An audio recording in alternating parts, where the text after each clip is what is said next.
It was just a typical Forsaken night. Too much liquor, and my unconscious body sprawling across the desk. What a sight. Fortunately, there was no one to see it. No one who cared. Alive, at least. Once a superstar detective, now society's deadweight. Relic rotting in a world of cyber geezers. Losing work to AUGs, hackers, and robocops. No jobs, no money, no friends. It could have been worse, I lied to myself. At least I didn't sell my soul to some cybernetic mumbo-jumbo. But Lady Death was already at my doorstep. I could feel it in my gut. All I had to do is wait a little longer.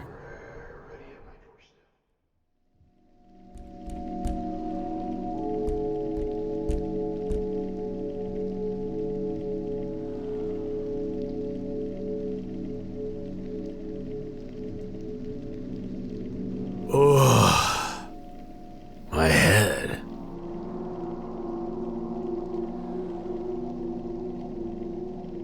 New messages. None. New job inquiries. None. Pleasant surprises. None. The only thing of interest was the scandalous and tragic local news, with the saucy headlines. Cyber investigators impaled on the job.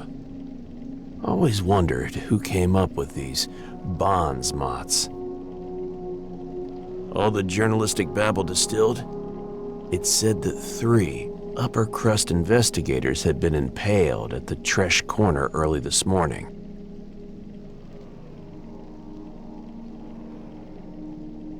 There was a typo in the title. Probably in a big rush to be the first to break the news. But what were they doing in the pit in the first place? Curiosity prevailed, and I decided to add a stop to my daily hustles, if I was in the neighborhood. I wondered, what were the odds they all tripped and impaled themselves at the same time? Or, maybe, there was something more sinister involved. Just push the damn thing harder. It's stuck.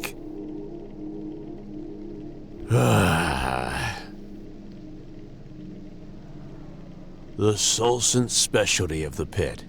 1 part sweet mushrooms, 1 part kick from a disgruntled mule, and 98 parts industrial alcohol.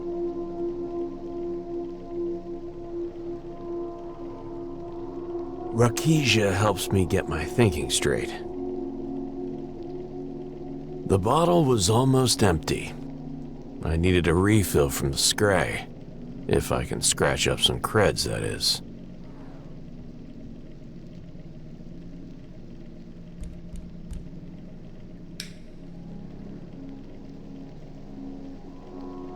I slid open the drawer on the right side of my desk. Long use had worn the handle to welcome my fingers. What at first glance looked like a rat's nest was actually a pile of overdue bills and eviction notices. They'd make a nice fire starter. I shifted the papers around to see if they were hiding anything interesting. Something solid and heavy slammed against the inside of the drawer. Easy, fuckface. A familiar voice spoke inside my head. Familiar? Now that's just low. First you leave the hottest Spartan you ever could have dreamed of for another broad, and now this? So damn it, Cooper. How can you spend so much time thinking, but forget about your bestest partner? Wow, Coops. But I'm a forgiving type, so here's an offer. Take me for a ride, like you once did, you pathetic sob. Wield me like the majestic, badass, death-dealing tool should be wielded. Own it!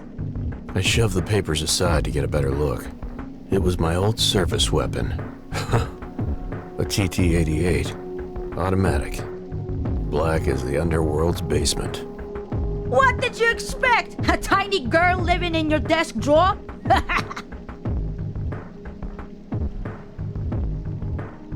I holstered her. I could use the company.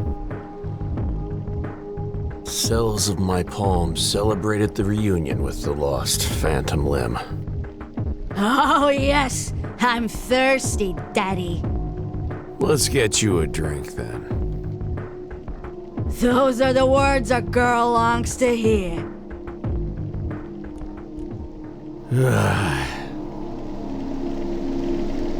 A truly horrific necktie was hanged around my ceiling fan. I had just a single photo of my Carmen. A relic from the good old times. A mountain of muscle, fat, and jerry-rigged utility-class Augs burst through my office door. He was monstrous, almost grotesque. His breath? Whew, even more so.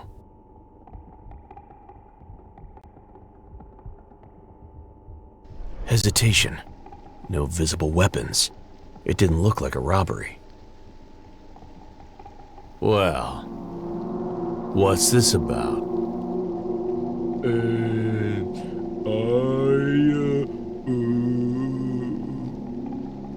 He was ogged to the bone. No brain implants, however.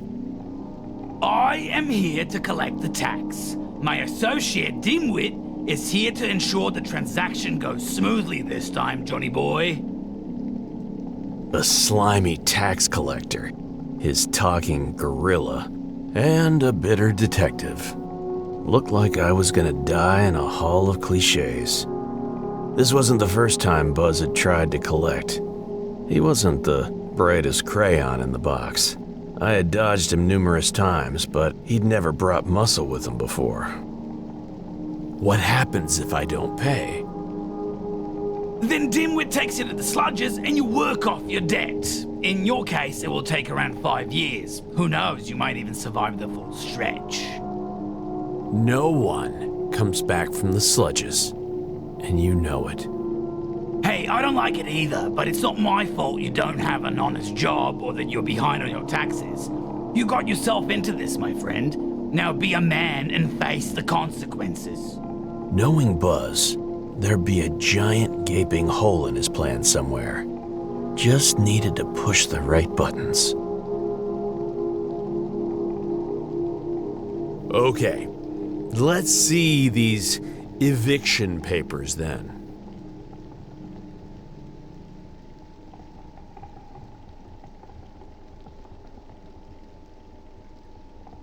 This is 100% legit, Buzz. Seems you got me, fair and square. That's right, Johnny boy. You're done like dinner. Gotcha.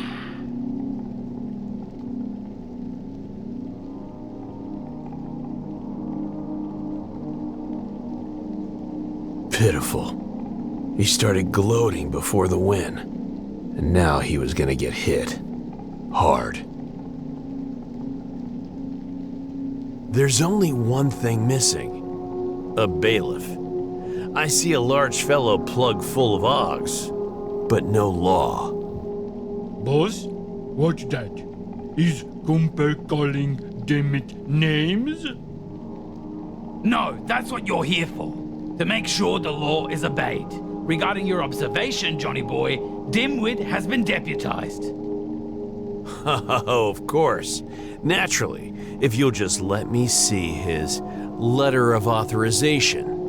I swear the man looked like he was about to break down and cry. How the mighty have fallen. Molly, hi. It's Buzz. Buzz, I said. Yeah, that Buzz. Did you put the F432B in my folder for John Cooper as I requested?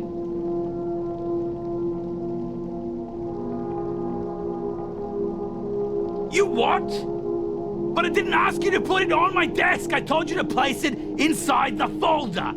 Ah, you witless, incompetent fucking... Boss, is you okay? Your face red like paprika. Let's go, dimwit. We're not done here, Johnny boy. I'll be back. Count on it. Sorry, old bean. Rules are rules. By the way, send someone to fix that door. That was intense. Peace settled like a shroud over my office again. I reached for the bottle.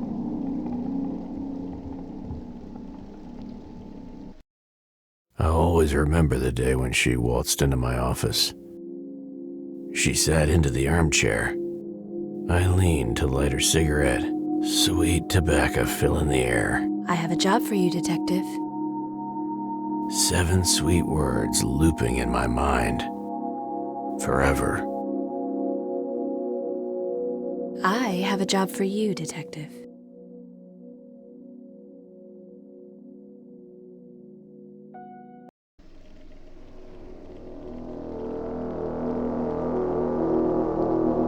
I woke in pain to a breathtaking view.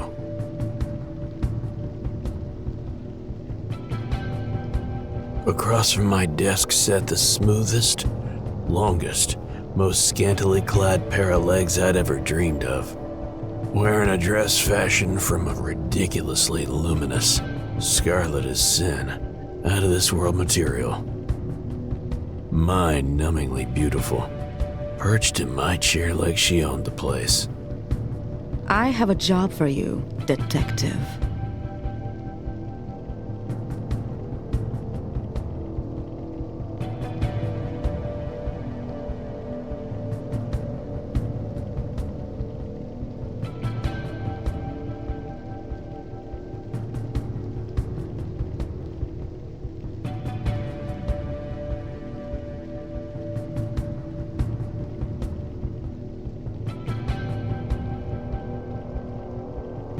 Who are you? And where'd you— For the sake of this conversation, you can call me D. I can respect privacy. Miss D it is. What can I do for you, Miss D? I appreciate it. As I've said, I have a job for you. I'm, neck deep in debts. I could use a job. I just need to take care of some loose ends. I made sure that your troubles with local tax collectors and their apish enforcers go away forever. I've also taken the liberty to pay all of your outstanding bills.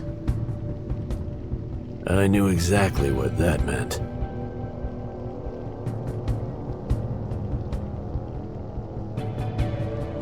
That's a lot of cred put on an old horse. In a way. Your landlord Basinski came by while you were asleep. He had all the paperwork needed to evict you and get you sent to the sludges.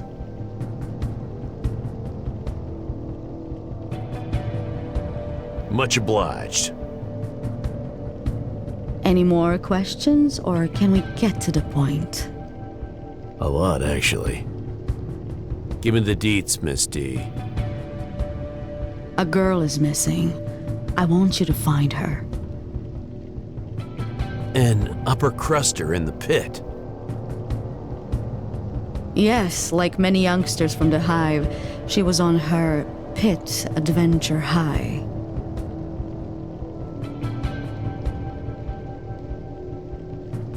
Tell me about this girl. Her name is Lucy, a Class A+ citizen, 7 years old. That's in decimal units. Translates to roughly 19 chronological, age of majority. That's right. It was her 19th birthday, to be exact.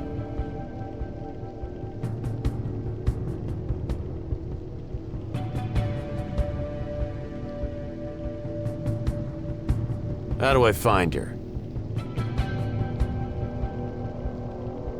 Here's a photo. Reconstructed moments before she went off the grid. She leaned forward to slide a picture onto the table.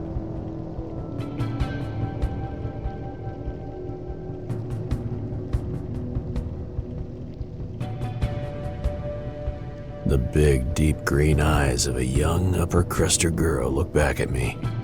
Flawlessly lined, pearly teeth made an innocent smile full of life. Synthesized hair color matched the iridescent blue of her oversized hood atop a pine green bolero. Behind her, fragment reconstruction showed 3 young men messing around and laughing. Probably her friends. They were on a metro train that took them to the end of the world. That was the place to start the investigation.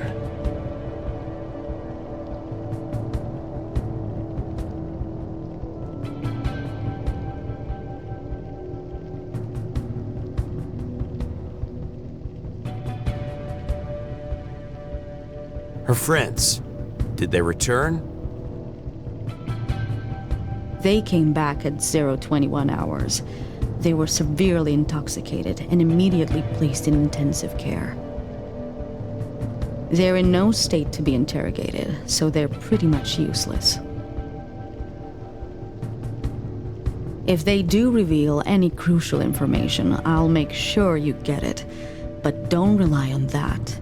You live in the Sentinel-forsaken pit, after all.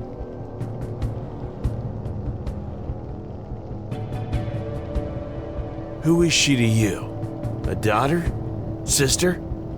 Arcology is no longer family-based, but she is as precious.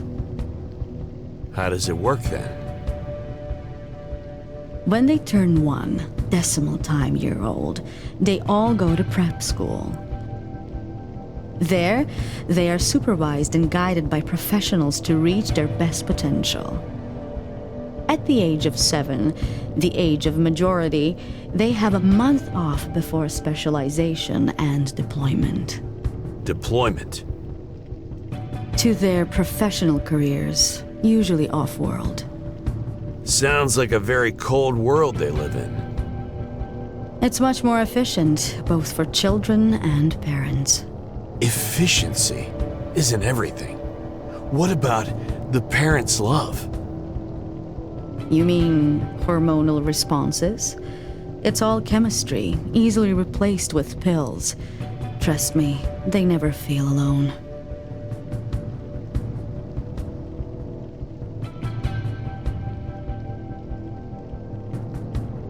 Wow. Every detail makes it sound colder and colder. Maybe, but it keeps the arcology running at peak productivity. Love in pill form. The world really has gone to hell.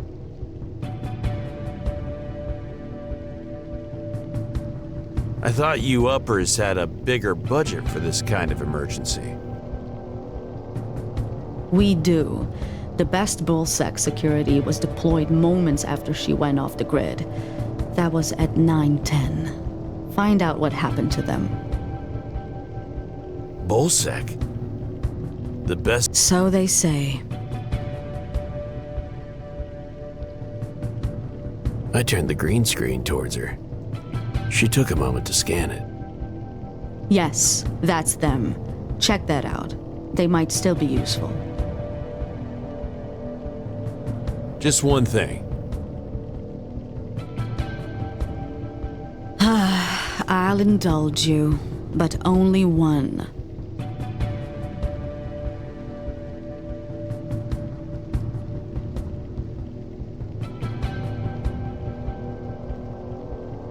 Are you by any chance a Bion? What makes you think that? Just a hunch. I'm not a Bion, but you're speaking with my envoy, merely a vehicle for my true self. I see, hear, and feel through it. It's safer than hiring someone to do the job. Fascinating. I've never heard of that. Normal people save up for their whole lives just to secure their post-mortem Bion. Using it as I do is much too expensive for almost everyone. Okay, I'll start looking. Good. I transferred the funds to your account. It should be enough to cover your expenses while you search.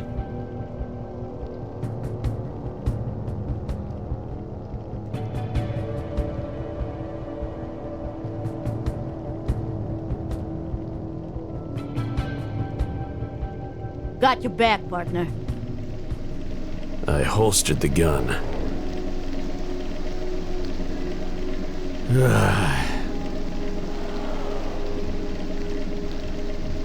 No idea how or when the thing got up there.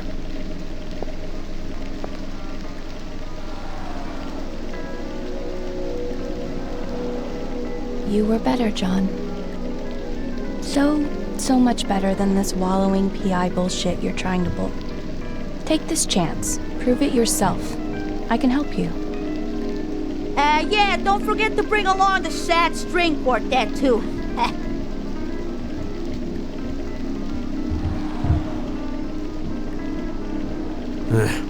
Good partners are hard to find these days. I tolerate this only 'cause it's a threesome. You hear me?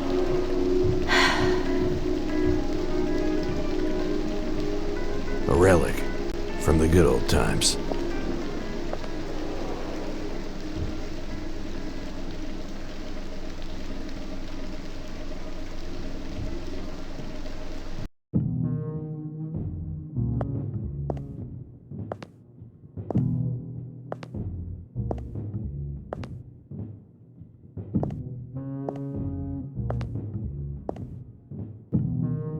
The Scray.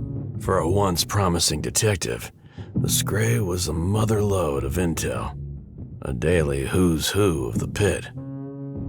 The setting's almost too perfect.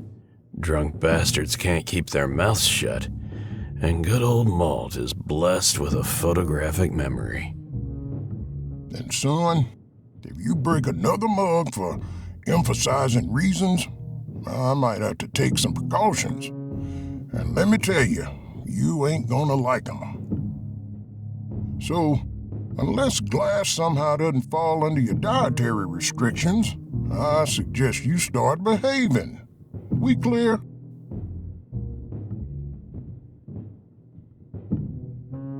You're too soft on him. Well, they are actual paying customers, John. Speaking of mugs, haven't seen yours for a while. Anything going on?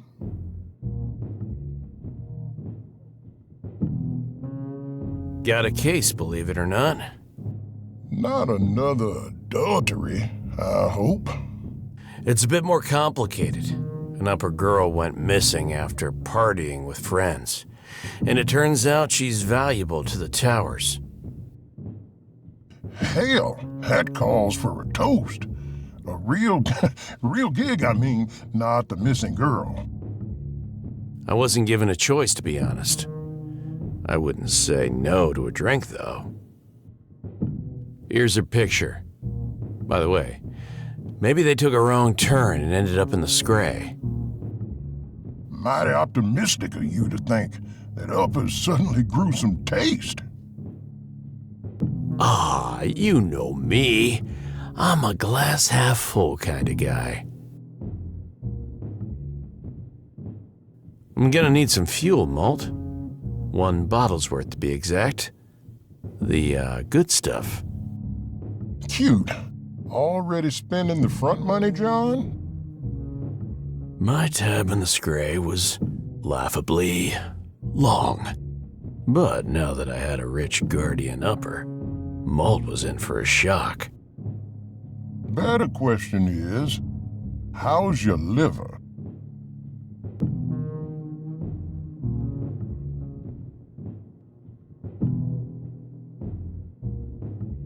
Skip the lecture. I mostly need it to be my portable Scray. You know, to limber up some tongues. Mostly? No, all right. I may indulge in a shot from time to time as a digestive. Fine, but only because you caught yourself a case, finally.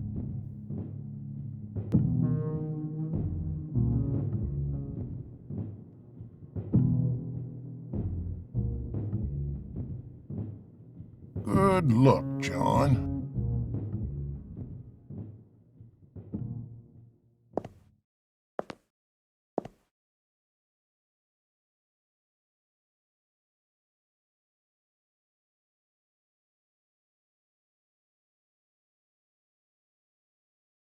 pit's sprawless streets, alleys, and empty lots went silent, became irrelevant, forgotten along with the people who roamed them.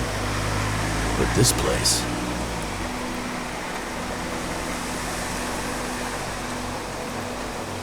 Tresh exploded from an insignificant alley to a popular meeting place with curb-to-curb fast food stands. They had every kind of cuisine imaginable, backed by the smells of exhausted frying oil, charred grills, and a waft of spices from every corner of Terra Hive. Poetry. I could have eaten the whole place, bombings and all.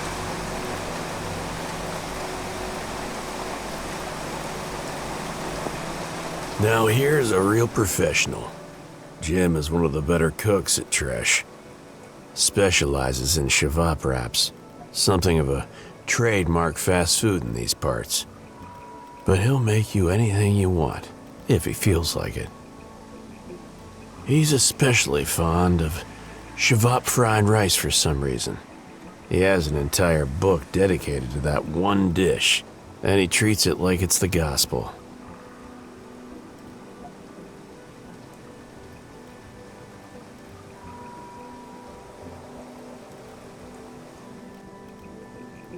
Hey, Jim!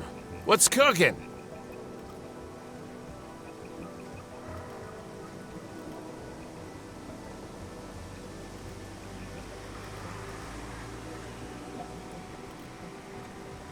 Hi, Cooper. Fuck you, Cooper. Bye, Cooper. Jim and I were not on the best of terms, mostly because he can't keep Jim Jr. in his pants. And I don't have the luxury of being picky about my gigs. I busted his cheating ass on behalf of his wife, so it's understandable he's a bit salty.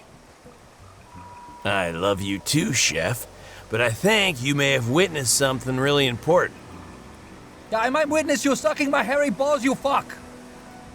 Sometimes a kind word is enough. Yeah, say you're sorry and everything will be fine.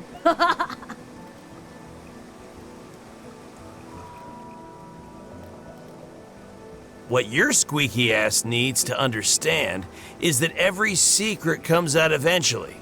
No exceptions. That dame of yours was on your trail a long time ago. Hiring a broke-ass PI to confirm what she already knew? That was simply the final act.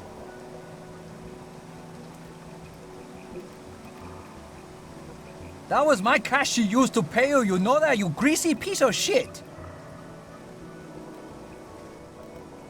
Truth be told, I did go straight for that easy cash and never bothered to check his side of the story. Nevertheless, he knew I was right. Bastard just didn't want to go down without a fight. Be my errand boy. Take this shit to the address, deliver it hot, and make the customer happy. Wait, what? Oh my. What are you? What the actual? You heard me. Deliver this savapi to the flat fuckers listed here, and then we talk. Until then, fuck you, deal or no deal. Come on, it would be sweet. Detective Cooper's food delivery. If it's not there in 30 minutes, it's free.